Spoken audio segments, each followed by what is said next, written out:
Morse V Frederick, Supreme Court of the United States, 2007.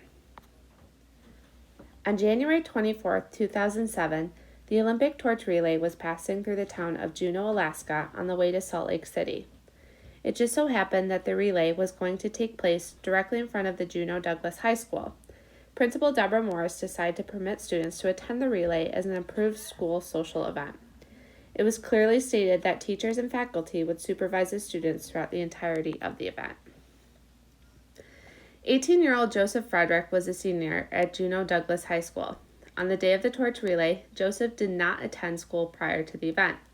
However, at the time of the school event, Frederick showed up and joined his classmates across the street and participated in the school event. So as to capture the event, news media showed up to cover the relay as it was coming through the streets by the school. Frederick and his classmates held up a 14-foot sign saying, "Bong hits for Jesus." Upon seeing this, Principal Morse demanded the students to take down the banner. All students complied, with the exception of Joseph Frederick. Morse eventually took the banner herself, brought Frederick to her office, and in the end issued Frederick a 10-day suspension. Morse stated that the banner promoted illegal drug use and violated two school board policies. First was policy number 5520, stating that the board specifically prohibits any assembly or public expression that advocates the use of substances that are illegal to minors. And second was policy 5850, stating that pupils who participate in approved school events and class trips are subject to the same student contact rules that apply during the regular school program. Frederick ended up appealing his suspension, but both the district superintendent and school board upheld the decision of Principal Morse. Frederick's suspension was, however, reduced from 10 down to 8 days. According to the superintendent and board of education, the incident took place during school hours and during a school-supervised event. Since Frederick's message did not contain a political or religious agenda, it was agreed that he was disciplined for expressing a message that went against the school's mission of educating students on the danger of illegal drugs. Frederick filed suit under 42 U.S.C. 1983, also known as the Civil Action for Deprivation of Rights, stating that both the school board and Principal Morse had violated his First Amendment rights. The case ended up going to the District Court, United States Court of Appeals for the 9th District, and eventually the Supreme Court. However, to fully understand the legal components of this case, we need to look back at historical cases that preceded this case. First, we have Tinker v. Des Moines School District, in which a group of students wore black armbands to school as a political protest towards the Vietnam War. The case made it to the Supreme Court, in which the ruling was school officials cannot censor student expression unless they can reasonably forecast that the expression will cause a substantial disruption of school activities or will invade the rights of others. Then, in 1986, we have Bethel v. Frazier, in which a student gave a speech in school which used vulgar language. This case also made it to the Supreme Court and ruled in favor of the school district, stating that the freedom to advocate unpopular and controversial views in schools and classrooms must be balanced against society's countervailing interest in teaching students the boundaries of socially appropriate behavior. Then, in 1988, we have Hazelwood v. Coomer, in which 3 students who worked for the Spectrum School newspaper at Hazelwood School District published material regarding students in the school's experience with pregnancy and family divorce. The school's principal pulled the articles from the paper. Again, this case went to the U.S. Supreme Court, in which it was ruled that public school officials have the ability and authority to censor school-sponsored student expression, aka the school newspaper, that is inconsistent with the school's basic educational mission.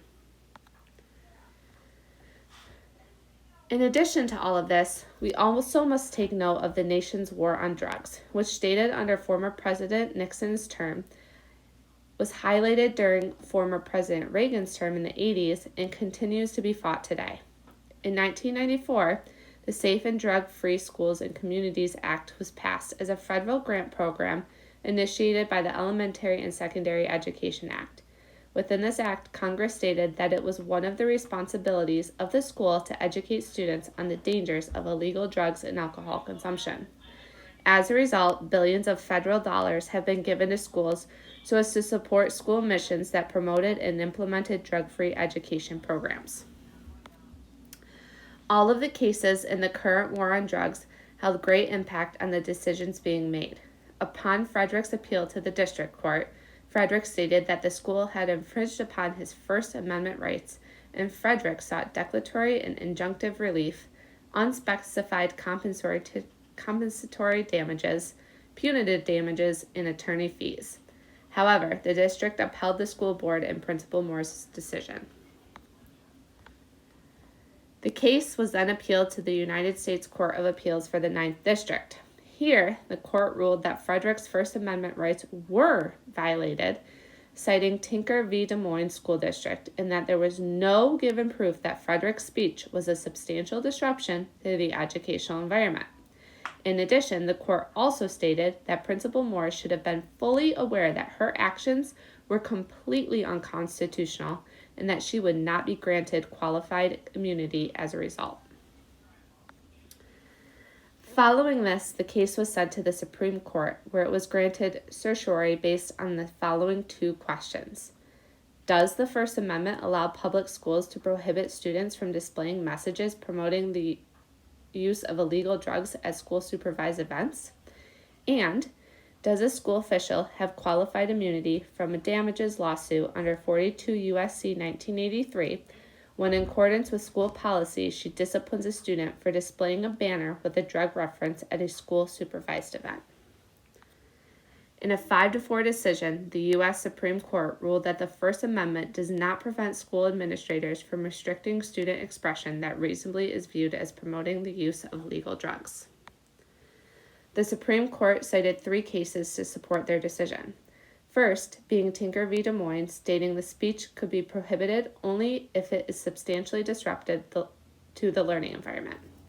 Bethel v. Frazier was stated that students do not have the First Amendment right to make vulgar and sexually inappropriate speeches in school.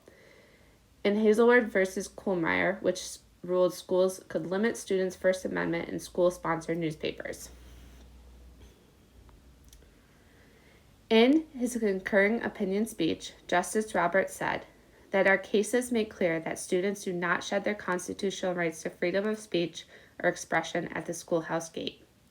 At the same time, we have held that the constitutional rights of students in public schools are not automatically coextensive with the rights of adults in other settings, and that the rights of schools must be applied in the light of the special characteristics of the school environment.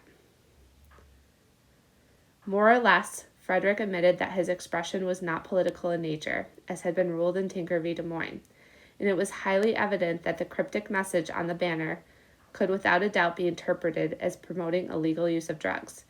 In the end, the promotion of illegal drug use goes against the school's mission and government initiatives, such as the Safe and Drug-Free School and Communities Act, which aims to fight the war on drugs and educate students on the harms and hazards of such use.